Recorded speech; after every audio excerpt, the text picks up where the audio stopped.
Hi అండి. అందరూ ఎలా ఉన్నారు? బాగున్నారా? మనకు ఇంట్లో అతి చౌకగా దొరికే నిత్యం వాడే మంచినీళ్ళ గురించి ఇక్కడ తెలుసుకుందాము. గుండె పనితీరు అనేది చాలా మంచిగా ఉంటుంది. రక్త ప్రసరణ చక్కగా జరుగుతుంది. శరీరంలోని వ్యర్థాలను అనేది బయటికి తీసేస్తుంది. కండరాలు, ఎముకల దృఢత్వం కోసం చాలా ఉపయోగపడుతుంది. కిడ్నీలో రాళ్ళు ఏర్పడవు. నోటి దుర్వాసన కూడా తగ్గుతుంది.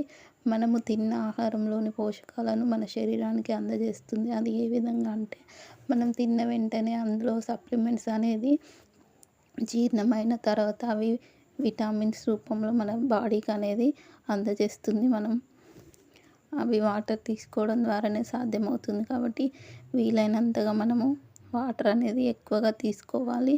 అప్పుడే మనం హెల్తీగా ఉంటాము, ఆరోగ్యంగా ఉంటాము. మా ఛానల్ నచ్చితే సబ్స్క్రైబ్ చేసుకోండి. అట్లాగే ఒక లైక్ చేయండి. ఇంకా మోర్ వీడియోస్ కోసం వేచి